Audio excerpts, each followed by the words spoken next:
Do we have too much government? We need to put people ahead of corporate profits. This system is so lopsided. This threat is a real threat to democracy. And I think that's really important. That's something we haven't been doing in this country for a long time.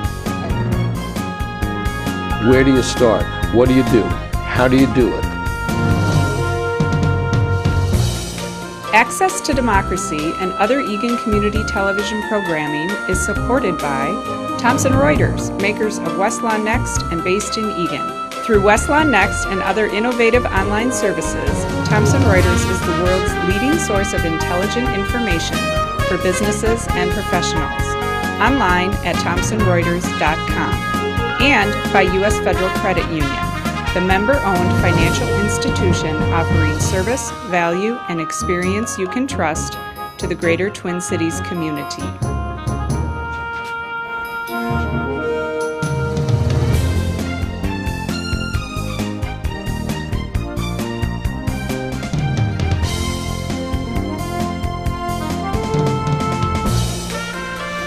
And Access to Democracy returns, special Twins executive session with a return guest, Kevin Smith. Welcome back. Happy to be here. Executive Director of Community Affairs, yeah. Public Affairs, and the Community Fund. And actually, Kevin has a new job. In addition to that, as of this afternoon, he's going to be teaching fielding to Chiyoshi Nishioka, and it's going to try to get him out on the field and teach him to pick up ground balls, and it may be you may be teaching him in Rochester, but who knows? It's been an interesting go, hasn't it? It's been a frightening go the last 3 or 4 days, and by the time people see this next week, he may well be departed. I don't know. Or he turns it around like he did, had that one good game last week, or middle of August there, and he stays. Who knows? And that's the interesting part of our game. It's ever changing and ever evolving, and players come and players go, and we see what happens. You know, but we've had a year that started out really frighteningly bad with the injuries to the pitchers in particular. And suddenly, certainly since the All-Star break and in the last month, the Twins have turned it around. Justin Morneau looks like the Justin Morneau of old. Joe Mauer looks like the Joe Mauer of old, hitting singles all over the field. He says tongue-in-cheek. But Trevor Plouffe, who just came out of nowhere, really, and what can you say about Ben Revere? Right. It's been great. Our young guys have really come to play here with Ben Revere and Trevor Plouffe, and of course Joe and Justin, you mentioned, are doing well. And Willingham has been. And of course Josh Willingham. He was let's talk about that. I mean, that was quite an off-season pickup. That was a great pickup. Josh Willingham and Jamie Carroll. Yes. Yes, indeed. Who was here in time for Twins Fest in January. That's how long he's been here already. I mean, those are two good pickups by Terry Ryan and our baseball staff. So, you're right. It was a awful April and May, but it's a long season, and our goal every year is to try to get better and get better. And if we can move to 500, if we can get to third place in the American League Central, and that's positive change. And all we can ask for at this point is move in the right direction. And I think all of us in our organization believe that we are. We can't undo the horrible beginning that we had, but we can finish the season by going out on an up, on a much more promising look for the future for next year. And that's the plan. That's what we plan to do. We've got a lot of good games remaining in our season in August and September, and no one's given up the ghost in our organization. Baker should be back next year, should be. And hopefully get Carl Pavano back in September. Gibson hopefully is rehabbed enough. That's almost enough to carry a starting rotation right there. Right, and we'll see. And then whatever off-season acquisitions that we may have, but it's a marathon, and the last 2 years have not been the greatest. We acknowledge that. We're not going to hide behind anything. But I think, even having said that, what we really look at is our fan base and how loyal they are. And they come out 33, 34, 35,000 a game. We don't take that for granted in any way, shape, or form. The fact that they're supporting our team through thick and thin. They're wearing their jerseys, they're wearing the hats, they're wearing the t-shirts, they're bringing the families out. That speaks a lot to the fans that we have, and we really appreciate that, and we want our fans to know that we don't take them for granted in any way. Well, the fans get something in return, though. They really. The Twins are a family-type organization. There are no players who want to leave the Twins, or let's say rare, and people who just don't fit in, or people who have an attitude. We've had a couple of those, and they're not with us any longer. The players who are here want to play here, want to please the fans here. The fans want to really support the players here. I think you're right, and I think we have players that our fans can really wrap their arms around. You don't find. I tried that with a couple of them. They didn't like it. No, I can imagine. You've got guys like Justin Morneau and Joe Mauer and Josh Willingham who are really good guys. They're good guys on the field. They're good guys in the community. Well, Morneau has become so involved in the community, and he set up a foundation. Right. Pavano also has become involved, and their wives have become involved in the community. Yeah. Speaking of community fund, which is one of the things that you do handle. We couldn't ask for a better clubhouse of guys who get it. You know, I mean, we do a lot of things throughout the season off the field, which we're very proud of, and we don't do it for the headlines, and we don't do it for the notoriety. We do it because it's the right thing to do. Being a good, solid community member is at the foundation of our organization. I mean, that comes from the Pohlad family in all their businesses, Twins included. So. We're very blessed, though, to have players and front office staff that understand the relevance of the community work. And they get involved in activities, and they go around to other communities. And, of course, we have Twins Fest, and we have them traveling around for a week, actually 2 weeks, I guess. 4 legs of the Twins Winter Caravan. And the caravan and things like that. Other teams try to emulate some of that. You know, a lot of teams do things like we do, but it seems that in Minnesota, it's done on a grander scale. I think pretty much every team does an off-season fan fest, but they'll draw 12 or 15,000 people to a convention center or a hotel. But we have the Metrodome. You know, it wasn't the greatest spot to go watch a baseball game, but it is a great spot to have Twins Fest. And if we can attract 25,000, 30,000 fans over the course of a 2.5-day weekend. Of course, we won't have it much longer, but well, a few years. But the new Viking Stadium should have had a roof. I mean, I'm hopeful that we'll be able to move Twins Fest in there too. I would think so. It's really, like I said before, it speaks volumes about our fans, and we owe everything that we do to them. And if fans don't come and buy tickets, we don't have much of a reason to exist now, do we? So. We're very cognizant of our fan base. You have your hand in so many different things with the Twins, between community relations and the community fund. You know, I see you on the field. I see you a lot on television because you seem to be involved in so many activities. I don't know how you keep track of them all, but we were talking about community involvement. I remember last Christmas, Morneau showed up at Children's Hospital, unannounced, no press, handed out gifts to kids who were stuck in the hospital. That's the type of really mentality that endears the Twins to the community. And he didn't do it for publicity. Right. Nobody even knew about it. Right.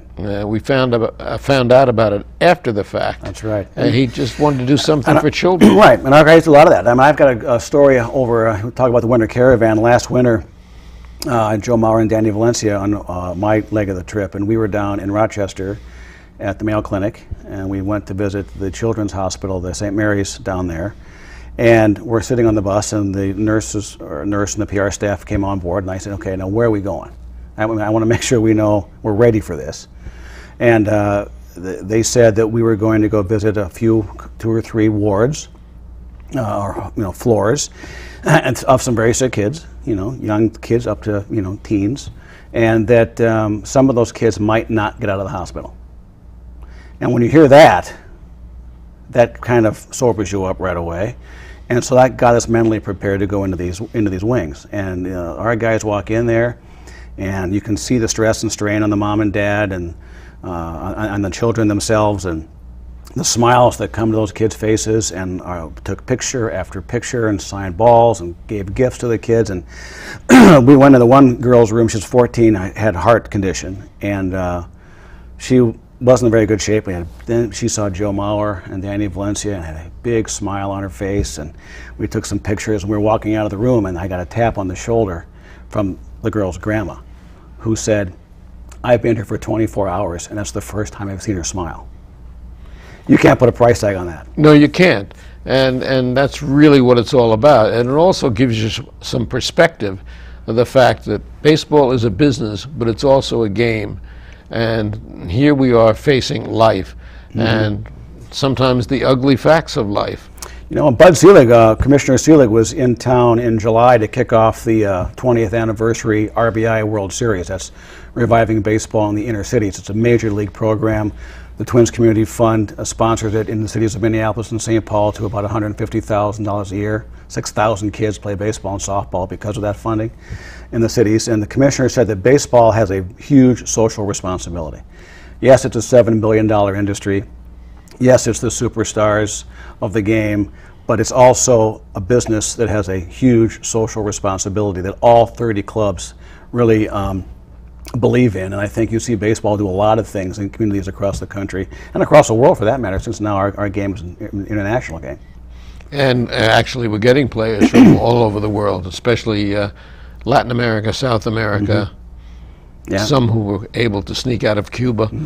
And so on. You'll see Venezuelan players. In July, early August, when we did the RBI World Series, one of the championship teams from the Caribbean came from Venezuela. And they were here last year. We hosted last year as well. And I noticed 4 or 5 familiar faces of the kids on the team, and I asked the team manager, what happened to the other kids? Because they're still in the age group to play, and he said they all got signed by major league teams. Well, 10 of the 15 kids who were here last year were signed by major league teams. That's what it's all about for those kids, and it's a chance for many of them to escape the ghetto. And you were talking about before we went on the air, a player whose brother was murdered. Yeah, it's crazy. The stories, you know, the stories that those kids tell us, you know, we can't even imagine. Kidnappings. We've had players kidnapped. We've had families kidnapped. As we were talking earlier, one kid on the Venezuelan team, he is the breadwinner for his family. He lives on an island because he's a fisherman. He fishes for a living to support his family. He takes a boat and 3 buses, 4 hours to get to each practice and game. And this is a kid who's already fished for the day. Correct. This is a kid who's been up probably before dawn and done his fishing and caught his catch, and then goes to play baseball. And to see him walk into Target Field and walk around the warning track, we had the Parade of Champions for all 16 teams, and put him on the big video board. This is up there, and you should have seen the smiles on their faces. And you know, this life-changing moment is what it is. It's a life-changing moment for these young men and women, and that's really special. Well, let's talk about Target Field, because we have the premier facility in the country as far as I am concerned for baseball. There are other good, really, stadiums, fields, whatever you want to call them, but I think that we have the best. And of course now we have a bunch of statues out in front that you have quite a bit to do with. Right. Yeah, it's Target Field has been, I think, met every goal that we've set for it. I think it's been well received by our community as well as by the national press. Everyone I've talked to said it's great. I get an opportunity to work with a lot of people around baseball who come to Target Field, who we walk through the suite level, or we'll walk through the main concourse, or we'll walk through the terrace level, and to a person they say, "I don't think you understand what you have here. This is the best park I've ever been in." And how about the locker rooms for the players? Oh yeah, it's the Taj Mahal. The locker rooms for the players are unbelievable. Right. Yeah, it's great. It's great. They can rehab here.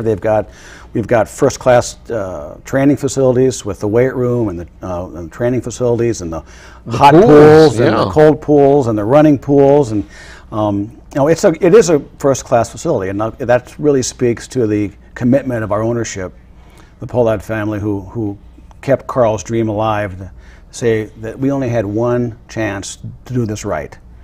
And they were there every step of the way. They committed millions of millions of dollars beyond legislative commitment. And I think we're seeing that Target Field has stood up the first 2 years and really surpassed a lot of people's When Carl was alive, I had occasion to write a couple of columns really castigating the community for picking on him because he's a guy who always went above and beyond. And Jim and the family have really picked up on that. And I think they put in $160 million into Target Field for the community. People, you know, it's very easy to spend somebody else's money, but the people don't understand. For instance, when it rains, and I've been there when it rains, the field is dry so quickly when the rain stops. That's not an accident. Right. What's the reason for that? Well, the reason is we built a field to the drain well. When you go look at Target Field, look at that grass, and if you'll believe me that there is not 1 ounce of topsoil underneath that grass. It's all sand and peat moss, and that's what makes it drain well. Is the water goes right through that sand and through the rocks and right into the culverts and out into the system. And so it's built to play in all sorts of weather. As you've walked around there, though, I challenge people when they go to the games. You're outside, but when you walk around the main concourse or on the club level or on the terrace level, you're undercover most of the time. You're very rarely not under some kind of ceiling, except when you're out on gate 34 there, you know, where the flagpoles are. That's open, but unless you're sitting in your seat, wherever you walk around the building, you're undercover, and that is great for the inclement days, the rain and the snow. I think it's funny, the biggest problem we've had is heat. And I was going to say, and there have been cold days. And what happens on the cold days? You turn on a couple hundred radiant heaters and everything's fine. Those things are great. Yeah. I mean, you know, if we're cold in our seat, get up out of our seat, stand in the back. Yeah. And of course, the variety of food, which is even increased this year, is colossal. That's important to us. That's important. You know, we know that, you know, we like to have local brands in there. Sure, you want to get a hot dog and a popcorn and a bag of peanuts and a Bud Light, absolutely, you can do that and go for it. But we have a lot of other offerings too, from Polar sausages and brats from Karmarchik's in northeast Minneapolis to the Murray's steak sandwich from the iconic Murray's restaurant in downtown Caribou Coffee. Caribou Coffee, which is local. We've got a lot of, I think craft beers are big. That's a new thing that's kind of emerging, are these small craft beers, and we've got those in the ballpark too. So coming to Target Field for a baseball game is much more of an experience in general now than it used to be in years past, because I bet that between 6,000 to 8,000 people at any one time during a game are not in their seats. They're out walking around, or at the drink rails, or having a conversation. Or they're up in the Metropolitan Club. Up in the Metropolitan Club, or the Town Ball Tavern, or down at Herbeck's, and so there's a lot to do when you're at the game as well. And those people all return to their seats in front of me just when something exciting is happening. Of course, that's right. Exactly right. There's no question about that. But we're very happy with how Target Field has played out the first couple of years. This year, back in July, you remember we had our first ever concert with Kenny Chesney and Tim McGraw as the headliners. I really wondered about the turf. It was remarkably okay. We did have to replace some turf in the center field, right center, left center areas, and patch a few spots. But for that concert, all the infield grass was not used for anything. That was kept off limits to everyone. What they do in those concerts is they put down a product called Terraplast. It's a plastic flooring that has holes in it and dimples in it, so it lets air and water through. So the grass can still breathe? Correct. And they got that off right away, and Larry DeVito, our groundskeeper, and his staff did a great job of getting that field back in play. Concert was a Sunday night, July 8th. And Dick Bramer of the ground crew? Yeah, that was one and done for Dick. He didn't make the cut. But anyway, so it survived that first concert, and so I'm sure we'll do more of those. And of course, we do hundreds of non-baseball events at Target Field every year. Everything from fundraising galas to birthday parties. So Target Field really is a community asset. Now, one of the things in your background, in addition to WCCO, is you were I believe, the director of public safety. I was a director of communications at the State Department of Public Safety, yes. You're right. And one of the things in your life I know that certainly is a sad part of your experiences, you were one of the first people on the ground with the Wellstone tragedy. That's correct. And you were there for a long time. Right. We were there for 4 or 5 days. And you really handled that, if I say so, beautifully, at a time when it really tore the state apart. Well, I probably appreciate that. That was a very difficult time. That was just a couple weeks before the election, and it was a terrible plane crash up in Eveleth, Minnesota, and it became a national story because of its proximity to the election, and that the Wellstone race was a kind of a critical race that was in play nationally, and it was a very sad time for our state. But I think our first responders and our political officials at the time, our Commissioner Charlie Weaver, Commissioner of the Department of Public Safety at that point, did a great job in kind of handling that and maneuvering the state of Minnesota through that difficult time. But for the face that was in front most of the time, you really deserve accolades for that, because it was an outstanding job. Well, thank you very much. It was, of your very checkered background. Yeah, right, exactly. Yeah, that was television, Twins, everything else. And now you've got a child going off to college. Yeah, I've got one. He's up at McGill University in Montreal, Canada, international business, and he's headed back there. He was a very, very good high school student, and he got his smarts from his mother. There's no question about that.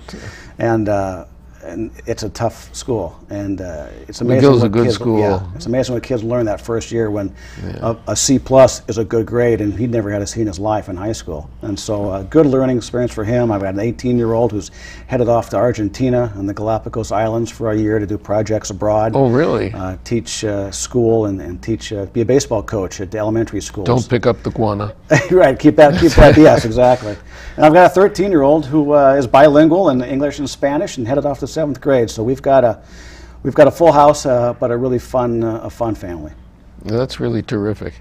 Now, as we sit here, we're in mid-August, but we have still 2 months of baseball left, and unfortunately no more than that. But let's talk about some of the things that are coming up. Sure. That the Twins have planned, that you have planned for people to look forward to? Well, I think what's interesting in 2013, as I said before, we'll go out and we will look for another concert, if an act or acts that fit the Twins brand and the Target brand, for that matter, fit into our schedule. And if you can find somebody in the concert who can also pitch, that would be good. Somebody with a guitar who could pitch, that would be very good also. Well, we were pretty close with Tim McGraw here last summer. You know, his dad was a Major League Baseball player for some 20 years, and so we were close. So we'll look at that. We will host the 2013 Big Ten Baseball Championships in 2013, so that'll be a new thing. So all the hopefully Coach John Anderson and the Gophers will carry the day, and wouldn't that be neat to see the University of Minnesota win the Big Ten Baseball Championship at Target Field? That would be really something, yeah. So we'll do that as well. We haven't heard about the All-Star game yet. I've not heard about the All-Star game. I think that's up to the commissioner to decide that. They just announced that Citi Field would be the host of the 2013 All-Star game just a few weeks ago. They came out with the 2013 All-Star game logo, I think it was last week. So I wouldn't be surprised. Well, they usually alternate leagues. Right. I wouldn't be surprised if we hear something regarding the 2014 All-Star game, you know, end of August, beginning of September, but that's up to the commissioner. Now, that would be great. Yeah, and that's more than a game. That's the home run derby before the game. That's a week's worth of community events. If we do this right, if we are so lucky as to get the All-Star game, funds from the hitting contest, the home run contest, go right back into our community. We could see as much as $1.5 million come to the Twins Community Fund from the All-Star game. I didn't realize that. That we can push back into Twins territory. So if that's big, and if we can get that All-Star game, it's much more than just the best players in baseball playing on a Tuesday night. It's a huge week of community events, which is be really fun for everybody. And of course, it's very big for the community and for the businesses and for the hotels, because it does bring people in and it brings media in. Yes, there's no question about it. It's a big deal. We've got our bid package is sitting on the commissioner's desk. Meet Minneapolis, City of Minneapolis worked very hard on their bid application, and now we're just in a waiting game. Well, we'll keep our fingers crossed Please do. that one. Yeah. And what else do we have coming up? Well, we've got that. I think we'll see beginning of September now, we'll be invoicing our season ticket holders to reinvest in the Twins for 2013. Don't have all the details nailed down there yet, but I would think that you won't be seeing much of, if any, ticket price increase. We will continue with dynamic pricing in 2013. Still one of the best buys. It is a baseball. good. It really Absolutely. is. Yeah. We try to keep it family friendly. Doesn't necessarily just mean fun times at Target Field. It has an economic component to it. We do not want to price families out of the opportunity to come to Twins games. And you have some great specials also for, Right. for instance, colleges and things like that. Yeah, we got student night, which is great. We've got $1 a dog night, all sorts of what we call packages where we can discount tickets for groups and also single game tickets. We're doing a thing this year called dynamic pricing, which is on our single game ticket sales. You've got a face value of the ticket price, but then what they do is they take into account weather forecast, pitching matchups, day of the week, opponent, and then they put all that together and they come up with a price for that ticket. And if it's a team we played 17 or 18 times and it's April, that ticket might cost you less than face value on any given night. If it's a huge matchup and it's the Yankees and it's going to be 85 degrees and sunny, that ticket price might go up a little bit. So people will have the opportunity to go to our website and look at the dynamic pricing of our tickets and select at that moment the best value they can find. I might say that the website is a great website also. Thank you.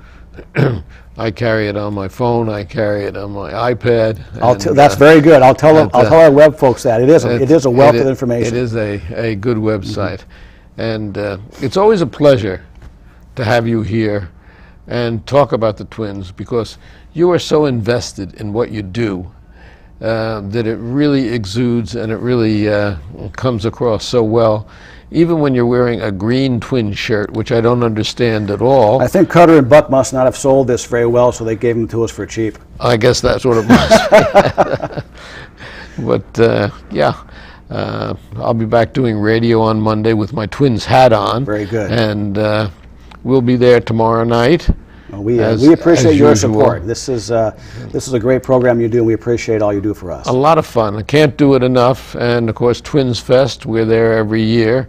I didn't go on the field this year, but the year's not over yet. That's so exactly right. Yeah, Kevin Smith, Minnesota Twins, one and the same, synonymous. Thanks so much. My pleasure. Thank you.